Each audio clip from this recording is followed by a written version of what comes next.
I think the effects of the coronavirus are still going to be felt for a very long time on this continent. There's quite a few studies that have been put out, and while it seems that many countries to date, and that's to date, and we need to clarify that, have managed to some extent spare their populations on this continent from the virus, they have at the same time, because of lockdown and other measures, condemned them to starvation. The United Nations put out a very grim figure a while back where it said that last year 130 million people around the globe faced starvation. This year they're predicting it's 265, so it's doubled, and that is primarily to do with the coronavirus. Now, if you consider that last year was a really bad year in terms of climate change issues and issues affecting this continent in particular, think of the floods in Mozambique and Zimbabwe, hunger issues in South Sudan, further up north, issues around Yemen and so on.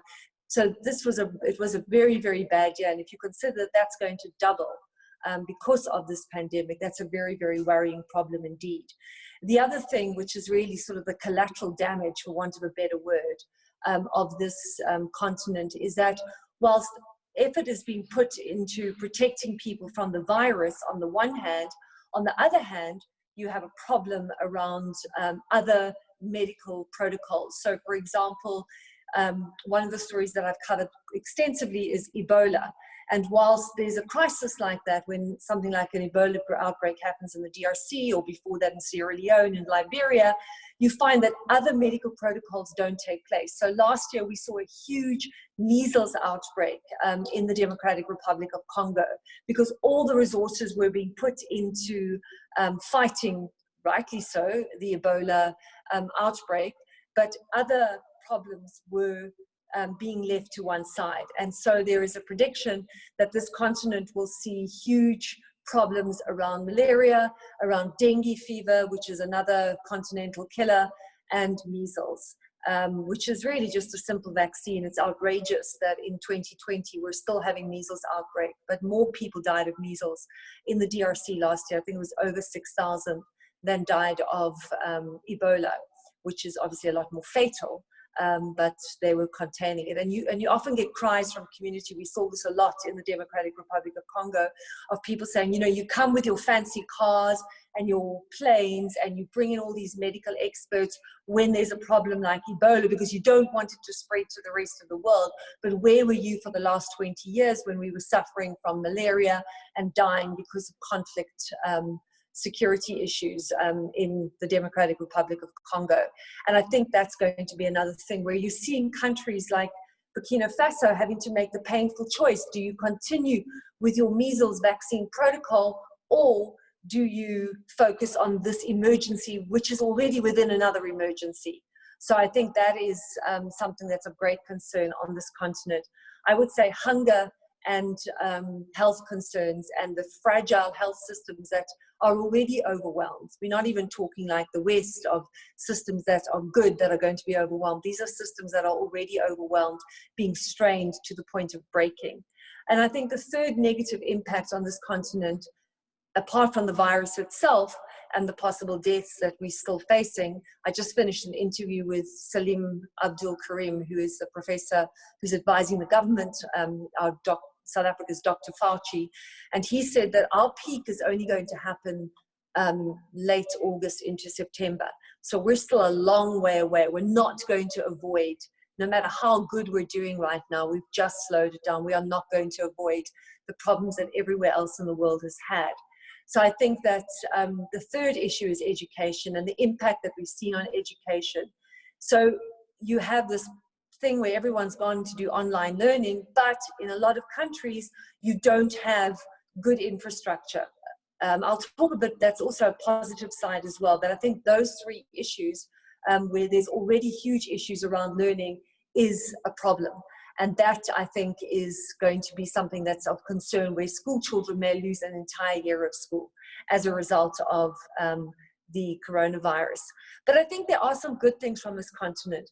You know, South Africa is a very good example of having turned an age-old weakness and problem in this country, which is tuberculosis, which is a national killer in South Africa, and HIV/AIDS. Millions of people are affected by HIV/AIDS in this country, and they are very effective in this country now in dealing with those epidemics. Basically, we're no stranger to epidemics on this continent, and they've been able to repurpose 60,000 community workers who were focusing on detecting TB and HIV/AIDS and have them hit the ground running.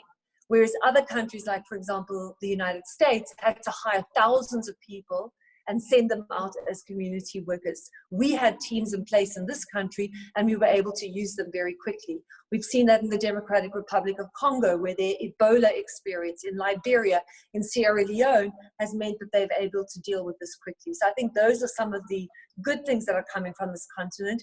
I think another impressive thing about this continent, and this is not just being, oh wow, trying to look for the best in Africa. These are real things.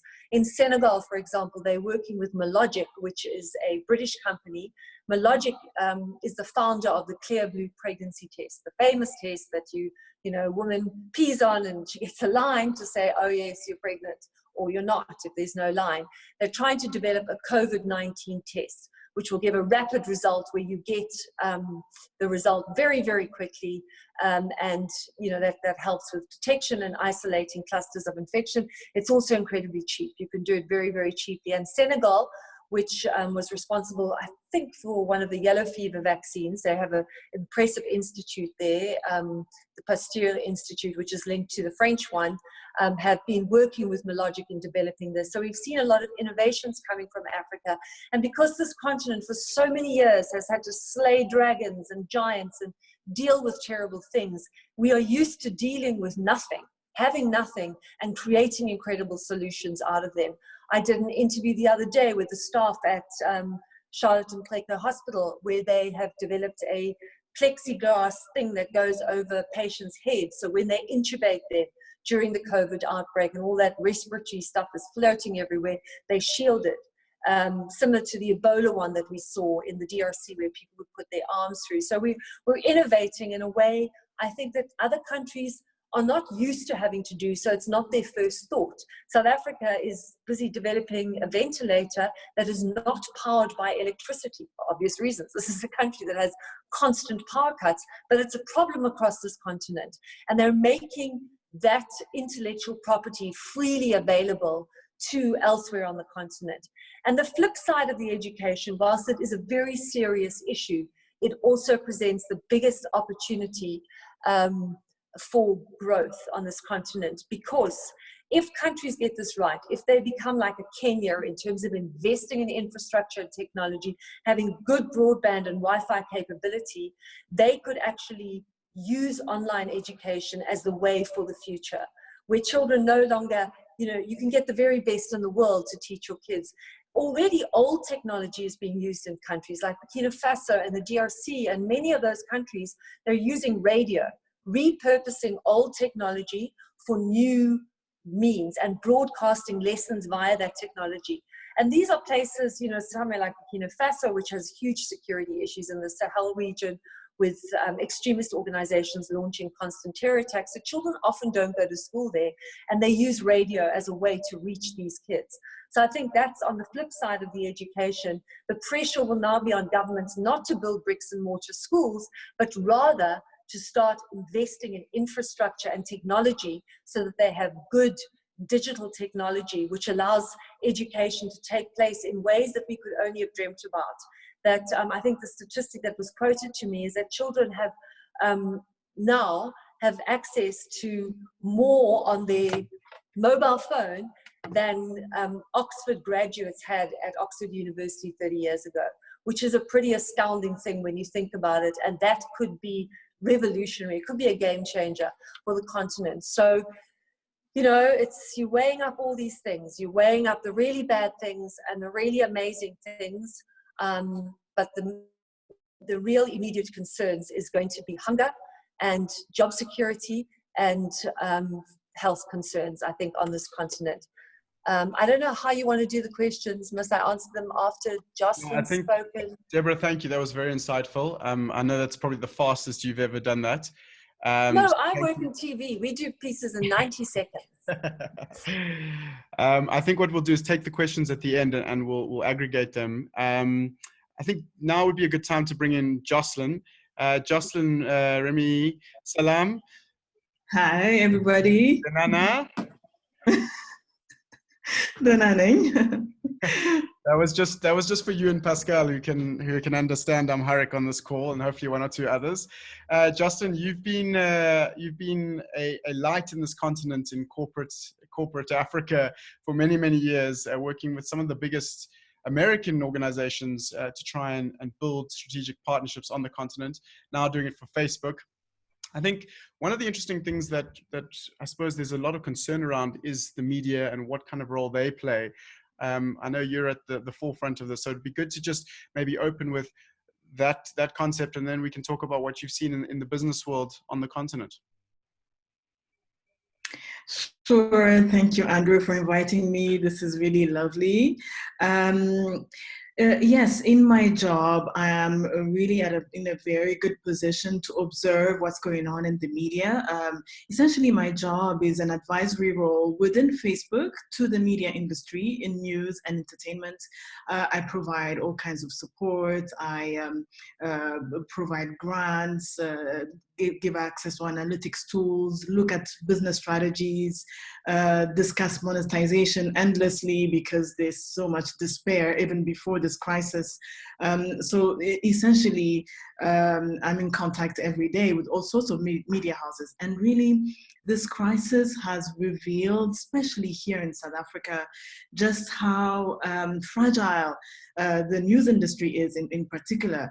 It didn't take 2 weeks for brands that had been in this country for decades to disappear. The entire Associated Media, Cosmo, after 38 years, disappeared, 2 weeks into the crisis. Caxton, also a very old group, their entire magazine division is gone.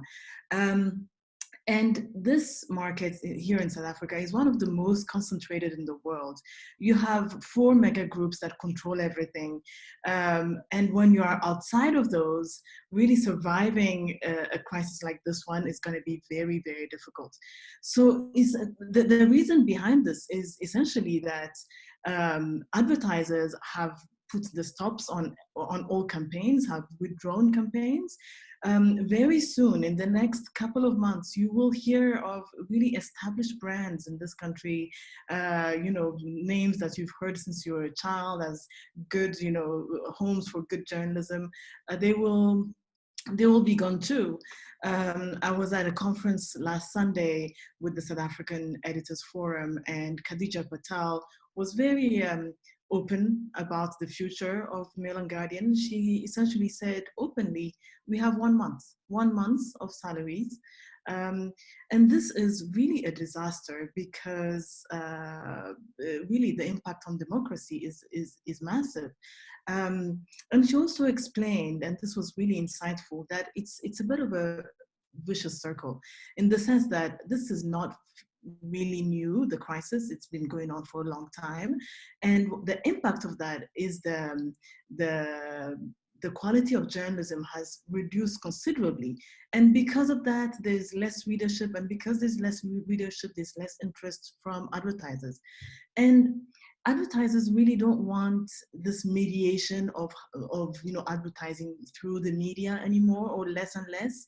They would rather go direct to consumer and use, of course, platforms like ours. We have played a role in the demise of these organizations. Let's be honest about it. So out of the various countries of Africa, South Africa is the most affected. It's also because the crisis is the most serious here, and the lockdowns have been more intense, really putting a stop on business and advertising, etc. So we can discuss that. Misinformation, fake news, this has been incredibly amplified with this crisis. At Facebook, because of all the criticism we faced in the past 4 to 5 years, we've really put incredible effort in trying to resolve it. it's not easy, because you have to do this via external independent fact checkers. They lack capacity, so we're really only tackling a very small percentage of it. So you may get the sense that nothing is happening. You're still seeing your uncle and high school friends posting crap on social media, but I'd like to assure everyone here that in the background so much is being done. Thousands of stories are being pulled every day by human reviewers, but also by AI plays a big role. The third thing I'd like to talk to you about, if you're okay with it, is to go back to your topic from last week around the future of work. And that is because as a Facebook employee, I can say that we are really at the forefront of thinking about this for the world, right? When the crisis started, we were one of the first companies to shut down. And that is because we have these massive offices. We actually have the biggest open space office in the world, right? So imagine what COVID could do there. And now that we are several weeks in, the thinking around, are we ever going to go back to offices, is being asked. Last week, Mark Zuckerberg told us very openly, listen, I'm thinking about this. Maybe we will never go back. Not all of us, of course. Some people are essential and need to be in offices, but the majority of us, this period has shown that productivity was not really impacted. And you can imagine the ripple effect on cities, on downtowns, it's really mind-blowing. So yeah, we can discuss that too, if you wish. So I'll stop here, and Deborah and I can take questions. And awesome. Thank you, Jocelyn, for your opening remarks. There have been quite a few questions to both you and Deborah, and maybe we'll just run through some of them. I think there's a really good question around collaboration, and Deborah, maybe if you've got any thoughts, and Jocelyn as well, around do you know of any kind of countries that are working together to solve this pandemic, NGOs that are going cross-border? Obviously the AU has had a lot of criticism over the years as to its inefficiencies and ineffectiveness. But do you have any kind of examples on the continent of good collaboration to try and solve and prevent the pandemic?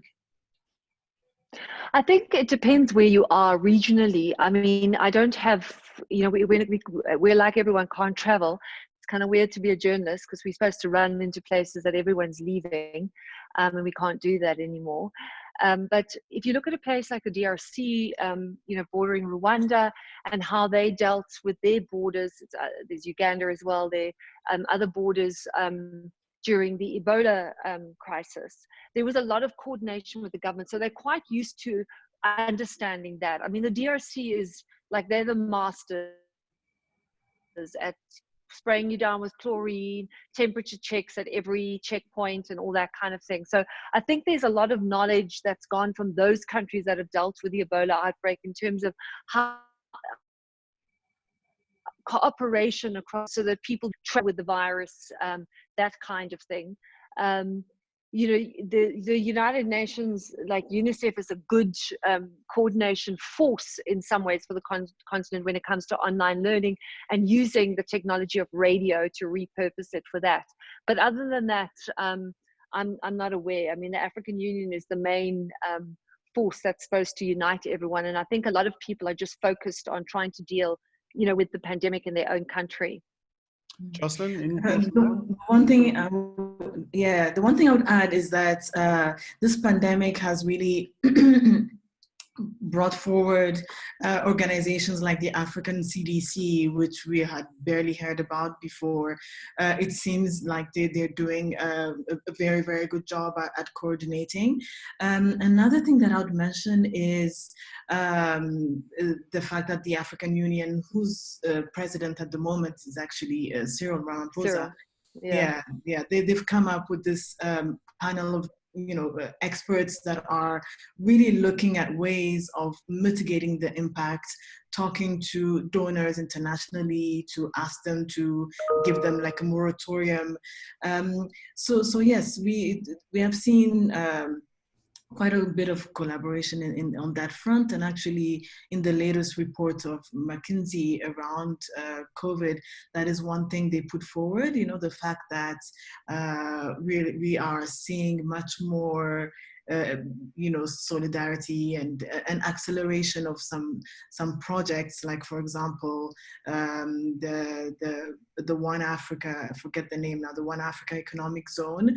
This was not going to happen for a long time, but now there are steps to accelerate it. So yes, some collaboration in short. Okay. Andrew, yeah.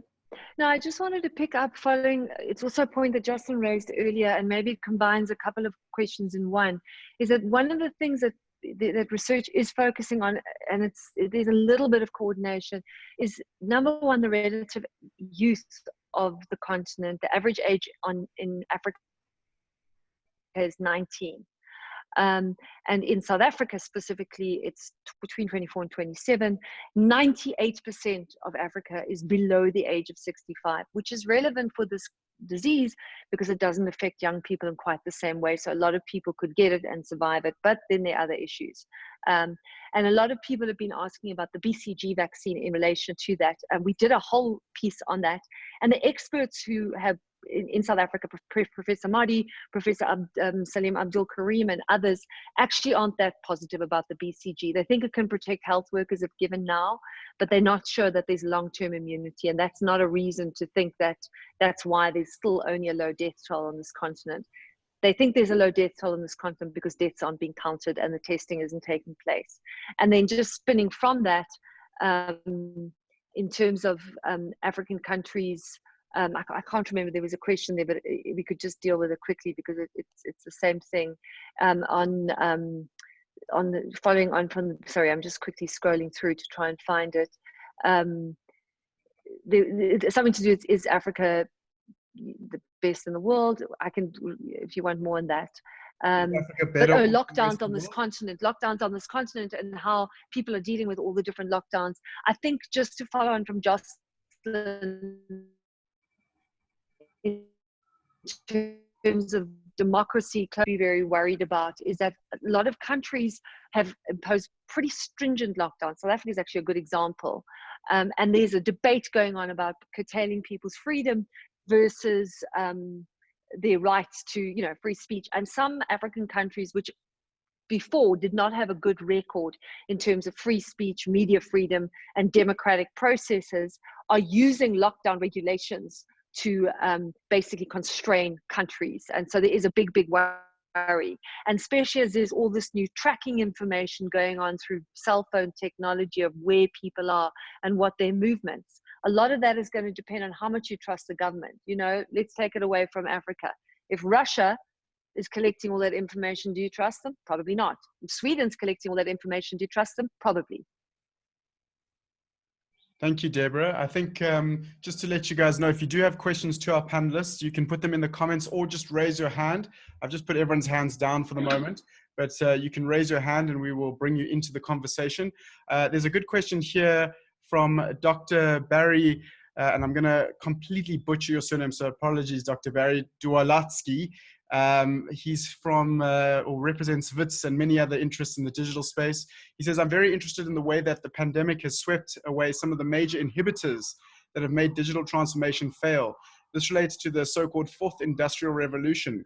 Will the pandemic give a major boost to digital transformation for IR in all sectors in Africa? What should governments or companies do in this regard? Maybe Justin, you can give us your thoughts on that. I know, Deborah, you had an interesting conversation with Fred Swaneker, the ALA guy, founder, about how the idea of a good Wi-Fi could change everything around education. But Joss, maybe your thoughts first. Well, yes. Actually, you'll see that, not that I'm here to represent Facebook, but today we are announcing a massive, massive, massive investment in undersea cable across Africa. It's really the biggest investment we made anywhere in the world when it comes to internet access. So I don't know if it's really about the digital revolution, but first we need to get the basics right, which is give a very deep, access to connectivity. And the big tech companies around the world are collaborating actually to make this happen.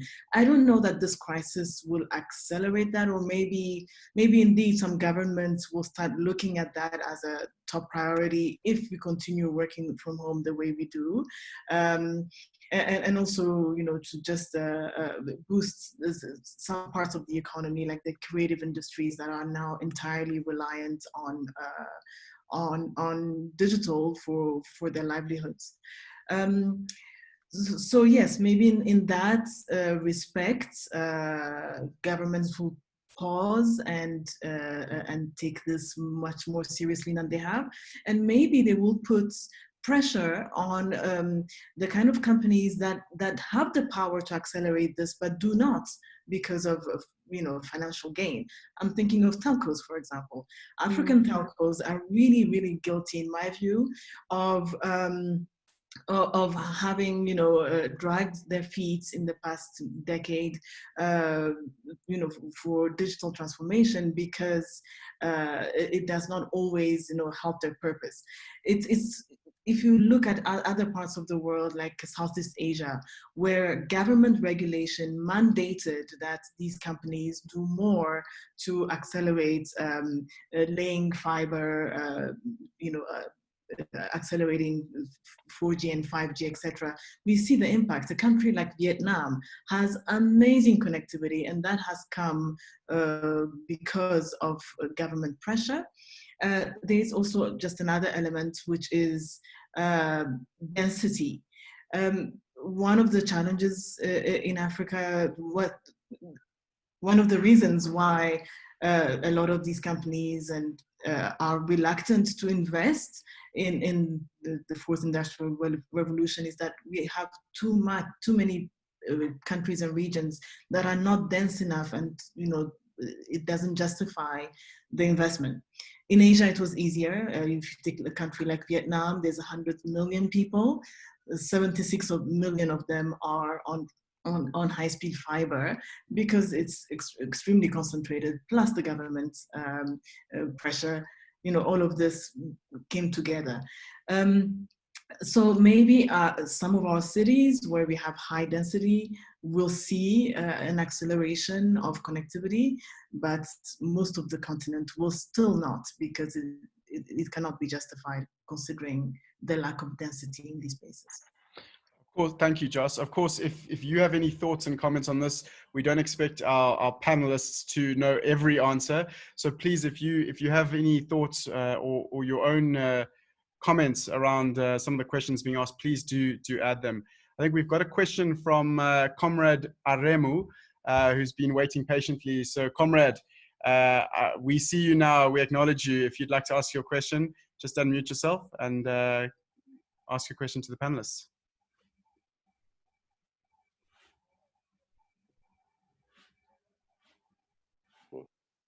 Appreciate I'm not here muted, eh?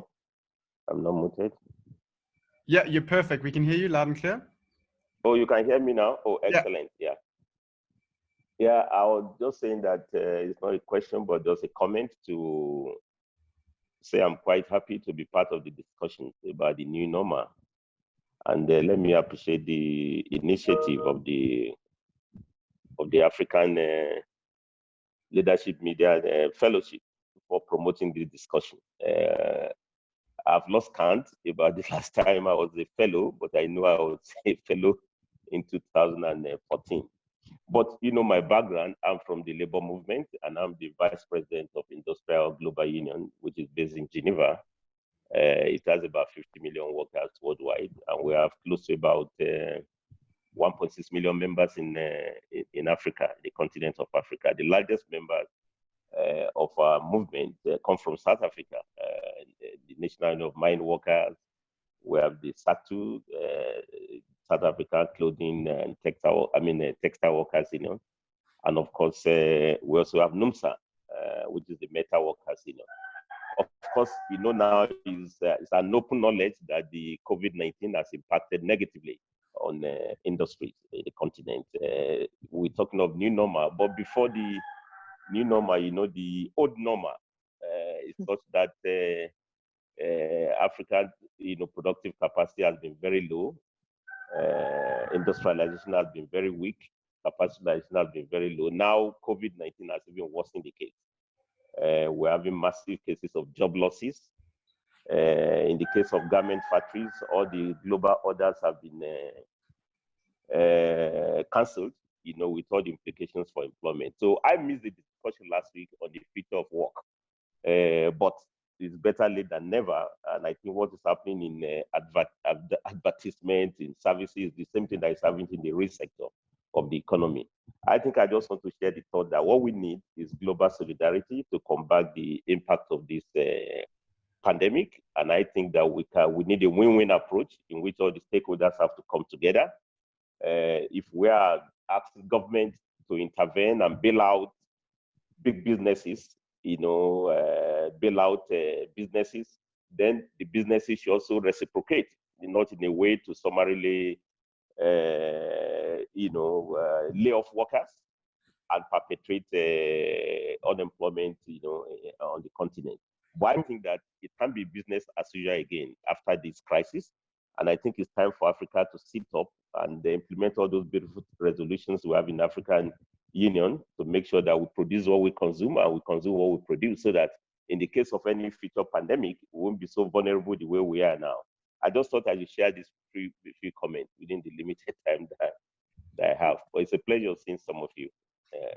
Well. Thank you so much for your thoughts. We appreciate it. And thank you for joining the conversation today. There are a number of questions, and I'd be remiss, Gilbert Pooley has been asking many of them. He's my partner at Umuzi, so I've kind of muted him. But I think there are some good questions here. So let me get to some of them. Deborah and Justin, in your eyes, which African countries are you most concerned about? And similarly, which African countries are best placed to handle this crisis? Deborah, maybe we can start with you. Sorry, did you say me? Yes, you. I should start. I think there's the countries that one was always concerned about before, like the previous person spoke, are still going to be problematic. South Sudan was facing famine before coronavirus came to town. Other countries on the continent, they are predicting, are going to have extreme hunger issues. And places like Ethiopia and Nigeria have been mentioned as some of the areas for greatest concern. And one of the big problems within that is that they predict that there'll be new child mortality rates in many African countries, like South Sudan, where there were already issues because of the issues that I raised earlier. I think they're saying that another 6,000 children will die a day over the next 6 months, which is a horrific number if certain things aren't put in place immediately, and not all countries are capable. I would be concerned about a country like the Democratic Republic of Congo, which has suffered 10 Ebola outbreaks. Its health system was pretty much decimated by the last one because it went on for nearly 2 years. And the reason, even though they're very good at dealing with Ebola outbreaks, was because of the conflict in parts of, there's still the remnants of civil war and leftover rebel groups. And because of that conflict, many health workers were killed, and it made it very, very difficult to contain the virus. Something like corona, which spreads in a different way and is perhaps in some ways easier to catch than Ebola, even though Ebola is more fatal, would be a big, big worry in a place like that. And if you consider, the sort of other things that happen in the DRC, it's a huge mining area. There's a lot of concern about that. Countries that I think are doing well are places like, I think Senegal they're doing an incredible job in terms of testing just about anybody. Anybody can get a test there. And they're rolling out the trials on that COVID stick test that I was speaking about. You spit on it or use blood. for all the criticism of South Africa and the way Ramaphosa has been handling it, he is lauded around the world for having stepped in very early. There's obviously criticism about some of the stupid things of the lockdown that don't make any sense. But we have slowed it down. We have slowed it down. We were on the same trajectory as the UK, and Salim Abdul said today that we've slowed it down to have quite significantly. Instead of every 2 days, we're doubling it. We've slowed it down over a period of 2 weeks. We've given ourselves that time. We're not going to escape it, but we're going to see it slower. So those are, some of the areas. I really love the way some countries, and Burkina Faso is one of them that's using radio technology. I know I've mentioned it, but it's just amazing to see how something like radio can transform a place, and people can still access education at a time when everyone is so very worried about it. Kenya has been doing very, very well with online learning. 10 years ago, what they're doing now in Kenya would have been unimaginable. And now they just really have such good broadband because they invested so much in it. Thank you, Deborah. Justin, any thoughts on this? If you don't have any, you don't feel pressured in order to do it, but any thoughts on countries that are doing well versus countries that are doing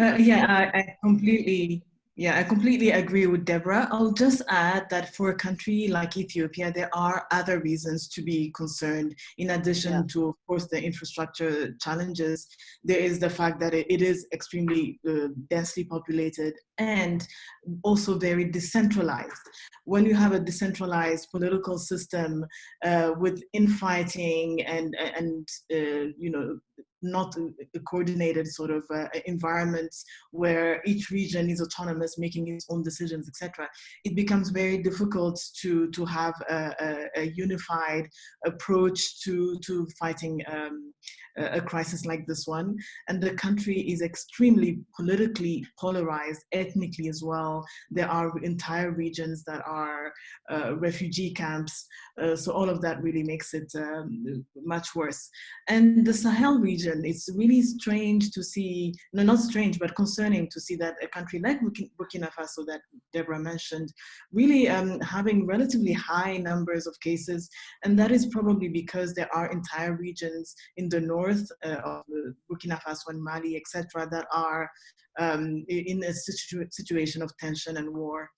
Countries that are doing well, Deborah, you might have forgotten to mention Rwanda. But you won't. Yeah, exactly. Without I must say it's easier to do well in Rwanda. Why? Because it's a tiny country with a very strong government that can impose a lockdown from one day to the next, and it will be respected. And they did that very, very early on when they had less than 100 cases, and it seems to be working. But Rwanda does not have the challenges of a country like Nigeria or Ethiopia. Justin, I know that whenever you go into a room, everyone has billions of questions regarding Facebook, from why are my notifications not pulling through to why are you stealing all my data? One interesting question that came through is, are there any interesting insights that Facebook are sharing to their employees around behavioral changes due to this lockdown and COVID-19 specifically? Yes, really, it has been incredibly interesting to listen to Zach, as we call him, in his weekly call. You'd expect him to talk about revenue and all of those things, and not at all. Actually, he's really thinking very deeply about the impact of this on society. And as I was mentioning earlier, the biggest question is going to be around how we work. Right? Is this going to be the new normal, as you're saying? And the impact on real estate. We have, a lot of companies have countless offices. If you take in the US a bank like JP Morgan Chase, they own half of Manhattan. So they have a building with 7,000 people. They're thinking, do we need all of this? Shouldn't everyone work from home, etc.? So that kind of thinking. What else can I mention? The importance of information sharing. That's why we're putting so much effort on the platform. You'll see all those COVID information centers. We've had billions of people. Well, you know, we have 3 billion people on Facebook, and it looks like half of the users have visited those COVID information centers at least once. What else? Just the importance of, you know, connecting. We've seen such a massive increase in time spent on the platforms, in the lives, and so many efforts, especially from the creative industry, to connect with audiences via platforms like ours. So these are the things that I can think of. Somebody called Joshua asked, who are the 4 major groups in South Africa, media groups, and are they exempt? Are they are they not at risk as well? Well, they are Naspers, Media 24, Arena Holdings, Independent Media, and Prime Media, and to a lesser extent, Caxton. And no, they're not immune from being in big trouble, but of course they have more resources, they have diversified businesses with other activities, but we might start hearing some very bad news even from the big ones. So no, nobody's immune. Thanks, Joss. I think there's been an interesting silence actually on, you know, I'm going to try and end on a positive. So let's deal with the negative now. And Deborah, maybe you can come in here. And I see Jean-Philippe, who writes for Le Monde, who's the Africa correspondent for Le Monde, is here as well, on terrorism and the rise of terrorism on the continent during this period. Deborah, are there any, you know, has terrorism also been in lockdown, or have they continued their kind of infiltration onto the continent? Should we be worried about this as a potential threat in the future? Yeah, I think it's always a worry. I mean, there was a call for all groups to put down arms. I think Nigeria, I think Boko Haram complied in Nigeria briefly, didn't last too long. And it's certainly, in fact, they've seen an increase in the Sahel, which is always, you know, Mali, Chad, Burkina Faso, Niger, that whole region, which is one of the most tense regions on this continent. There's been an increase over this period. So I don't think it's stopped anything. And, you know, people are looking for opportunities and will try and exploit it. Al-Shabaab has even spoken in those terms of exploiting it. But they do face a problem because they're not immune to this virus. And you know, if all their members get taken out by the virus, as it were, and might battle to get medical care, that's also something that they've actually had to consider within this whole thing. So I think the dust is still settling on that, but I think it is something that going forward is of great concern, because in many areas people are just not protected. And we saw in the Democratic Republic of Congo what a conflict mixed with a deadly disease can do to a country, and just prolong an outbreak. Because even if they get a vaccination, you can't vaccinate people who are fleeing from violence. You can't vaccinate people that you can't see, and people could be carrying the virus and then continue to spread. So there are huge concerns there. There's some good news around syndicated crime. You did a great story about the Cape Flats gangsters. Do you want to elaborate on that a little bit? What they're doing in this time of COVID? Yeah, I mean, I think it's a little bit opportunistic if you ask me, quite frankly, but it is interesting in the Western Cape, where rival gangs got together and used old drug routes basically to distribute food. They themselves were starving. They themselves didn't have access to food during the lockdown. They approached a local community worker and then started delivering food to the community, these gangsters who sort of joined forces there. Initially, there was a drop in crime generally in the country, in South Africa specifically, but it seems to be creeping up. Cyber crime increased. And now that people are getting a bit bolder in terms of lockdowns, they're stepping out more. But there's a lot of examples in South Africa. You can't move very far without coming to a roadblock, and they're getting very, very strict about looking at permits. They didn't seem to care much in the beginning. I was never asked for a permit. I get asked twice a day when we're out. So, you know, there is sort of increased security. But the concern here is that the police seem to be very good at policing a country where everyone's inside, and maybe aren't always focusing on the right things. So you're criminalizing activities like going for a run later than 9 o'clock in the morning, or, you know, sneaking cigarettes from some illicit cigarette dealer, instead of focusing on things like the military helping with the distribution of food in areas where people are not getting it. I just wanted to say there was a question on NGOs, Andrew, and I think this is a positive thing, is that I think sadly NGOs are suffering terribly in this time, because of lack of funding and people just sort of pulling back.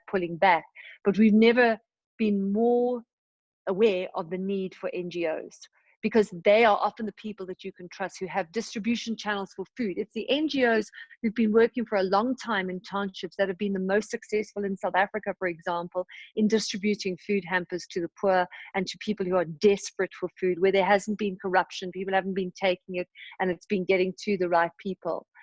So I think that's a very, very important thing to consider, is that NGOs are going to need financial support coming out of this. And a lot of the work they do, I saw there was something about the Gates Foundation. I'm a big fan of the Gates Foundation. I think they do amazing work in the area of so many things in terms of malaria research and others. And they're working very actively in terms of trying to ensure that there is a global supply chain that makes a continent like Africa not get the short end of the stick when it comes to accessing protective gear, vaccines, vials, for example. There's going to be a huge shortage of vials for vaccines. And they're doing a lot of work to ensure that those kinds of things are not just concentrated in wealthier countries. Thanks, Deborah. I think we're coming up, unfortunately, to the end of our time, but maybe we can take one more question, and I think it's very much regarded to Justin, so I'm going to switch over to you there. Justin, Sharon Cooper, who represents a number of companies on the continent, one of which is Afropunk, which is a major celebration of African heritage through music, festival, dance, and expression, creativity, has asked around advertising and advertisers. And do you still see the same kind of spend that that they used to be spending before, pre-COVID-19? Are advertisers pulling back a lot of their spend on platforms like yourselves? Give us your thoughts on that. Yes, actually, in the same way that they are reducing their spend on traditional media, we see the same thing on our platforms. The latest earnings reports were positive, but that's because you know, it was based on previous months. I'm pretty sure that the next one will not be as favorable, and all the big tech companies are starting to take measures like you know, freezing recruitment, and we will not see layoffs anytime soon, but other measures. So this is a general problem, and yes, we are seeing a definite impact from the big advertisers in automotive industry, in e-commerce, etc. Thank you so much. I think just to end, and I think this is a question to not only you two, but to our entire audience. There was a great question to hear, to say, you know, we can't fit everything into 1 hour. So are there any kind of content recommendations, reading recommendations, videos, podcasts that you've observed or seen in the last little while that really talk about the impact of COVID-19 on Africa? I know you mentioned the McKinsey report. I think we can take that to another platform about whether that was up to their normal standards or not. But is there anything else that you've read or watched around the impact of COVID-19, or any interesting stories that you've seen on the continent? Maybe we can end it there. And to all the audience members, please, in the comment section, please add your own reflections and recommendations. We can actually save the chat as part of this conversation, and we can actually then send that to everyone as well. So please feel free to add your your recommendations as well. Jocelyn, I mean, you're on the spotlight at the moment. Why don't we start with you, putting you on the spot? Well, you are putting me on the spot because there is very good content out there, but I'm struggling to pinpoint something that is particularly remarkable. All the big media houses, I feel, have done a very good job, and have done a good job also of highlighting some of the biases that we've seen in Western media, where there is like a surprise and some form of surprise around why is Africa doing so well? Shouldn't they all be, dying like flies? And so there has been interesting, reactions and reactivity towards that. I tend to follow the very established mainstream media houses like BBC Africa and others. And in South Africa, the Daily Maverick is still doing a very good job. So no particular recommendations, just, have a big breadth of media houses that you follow. Just before we go on to Deborah for her recommendations, one thing that we caught up a little while ago on is vernacular language news and the impact that will have. I mean, can you give us in less than a minute the concern that you have around that? Yes, quickly. At this conference that I was mentioning earlier, there was a speaker there who represents the association of all media houses that are producing vernacular news, and they were saying that we are seeing even now already entire regions like Limpopo that are going to lose their local media in Pedi, in Venda, etc. And actually, we have put out grants for local media, and some of those grantees, I'm hoping, will be those organizations. And we're seeing this not just here. In Nigeria, the news in Igbo and Hausa is really, really suffering. So yes, those are the most fragile media houses, and the impact is massive on them. Cool. Deborah, any thought-provoking pieces that you've seen? You consume a lot of content as a journalist. Anything that's worthwhile reading, or something that maybe I'm a big fan of Daily Maverick, because they you don't have to read hundreds of different newspapers to get the news, but also they have very good analysts and they get some excellent opinion on that. Al Jazeera does great work in Africa, and you can read their stuff online, even if you can't always watch it, as does BBC, because they still have correspondents and people operating around the world. I think it's just advisable to people to try and extend your normal search engines, look a little bit further. Don't just look at the first page when looking at an article. You obviously have to be very aware of fake news. I think Facebook has something that helps you with those sorts of things, but there's Africa Check, which checks things here. There's a lot of rubbish out there, complete and utter junk, and it's a big worry, because we spend half our time filtering stuff that's just a waste of everybody's time.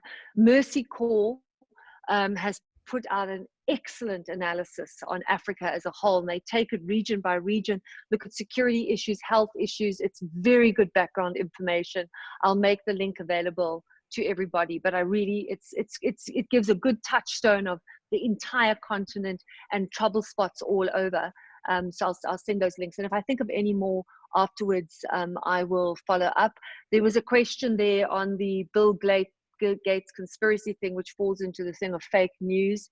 The Guardian did some nice work on that, and they've got a really good piece out on it today. The video is rubbish, so read the Guardian article. It's very good. There's a few other comments on the chat of some stories and things highlighted by our audience.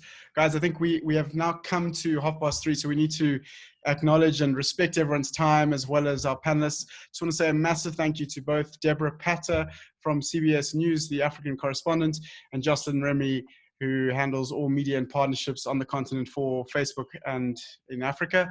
You guys have been hugely thought-provoking. Thank you so much for your time. There has been a question from the audience about, Deborah, how much for that old brown sherry behind you? The going cost seems to be going up and up and up, so I think people are interested in it. But yeah, I just want to thank There's you. more where that came from, because we don't drink in this house.